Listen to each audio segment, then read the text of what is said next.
On ne veut pas être méprisé comme ça par le gouvernement. On a commencé à travailler parfois un peu tard parce que moi je suis enseignante et j'ai commencé à 24 ans.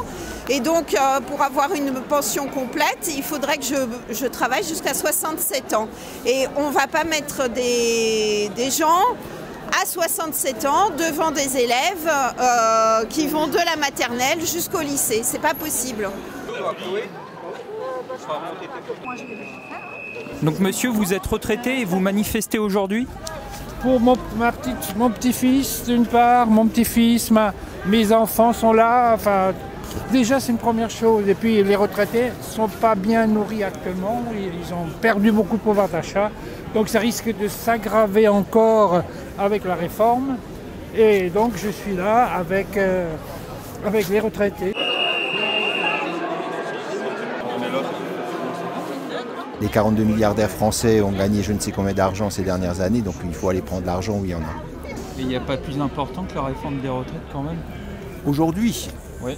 Il y a plein d'autres choses, oui, les salaires, l'inflation, la crise énergétique, et la première chose, oui, c'est la crise environnementale.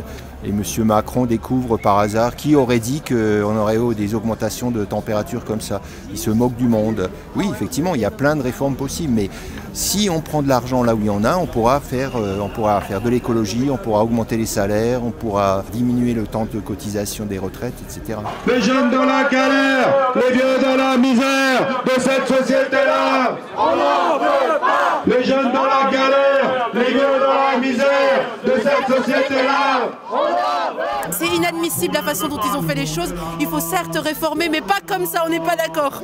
Le niveau de notre salaire, hein. Oui. Parce que là, on est tous du social et on n'est pas payé à la hauteur des responsabilités qu'on prend tous les jours.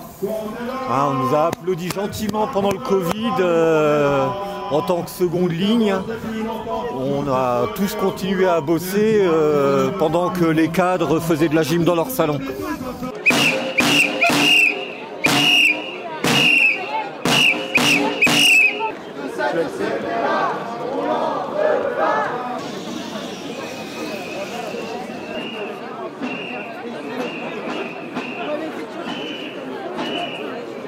Au niveau de notre fédération, la Fédération sportive et génie du travail, on se bat pour que la retraite soit à 60 ans et pas à 64, puisqu'on a besoin dans les associations des bénévoles.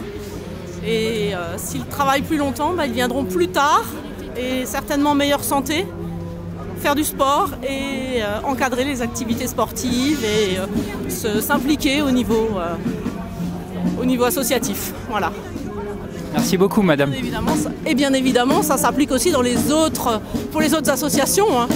Oui, absolument. Pour le sport, mais c'est valable dans toutes les associations. Ça fait plaisir de voir quand on est arrivé à la moitié du parcours que les gens au départ ils sont encore place de la Bourse. Ça fait super plaisir. Donc vous êtes contente d'être là, hein? Contente d'être là, non, parce que ce qui est en train de se passer, c'est vraiment, on nous l'a fait à l'envers, donc ça va pas du tout, quoi. C'est vrai, c'est une mauvaise question. C'est une mauvaise question. Si ça allait bien, on serait pas dans la rue. Tout à fait.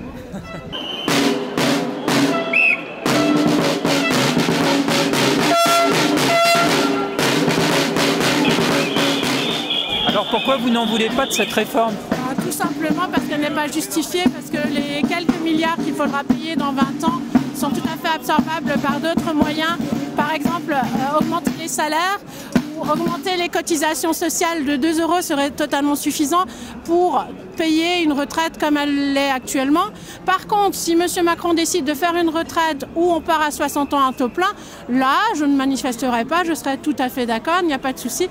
Et qu'il n'hésite pas à faire une réforme qui soit véritablement sociale et pas cette réforme, on pourrait même dire une contre-réforme qui attaque nos retraites, puisqu'on s'imagine mal en tant que professeur travailler encore jusqu'à 67 ans, puisque 69 maintenant, parce que pour avoir un taux plein, nous qui avons fait des études, il faudrait qu'on en travaille jusqu'à presque 70 ans.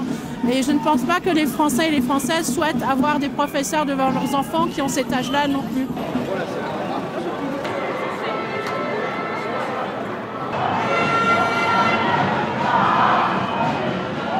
Aujourd'hui, c'est un tout. On avait prévenu les gens il y a 4 ans. Je pense que là, on en est à tirer la corde va céder. Le peuple est en colère et il serait temps. Et j'en appelle aux jeunes maintenant, c'est-à-dire lycéens, collégiens, enfin surtout les lycéens. La jeunesse, sortez, il serait temps, c'est votre avenir. On n'attend que vous, personnellement. Les cités aussi, venez. Vous avez aussi le droit à votre mot à dire. On est tous français. Maintenant, c'est unis, main dans la main. Et à plusieurs, on avancera. Voilà.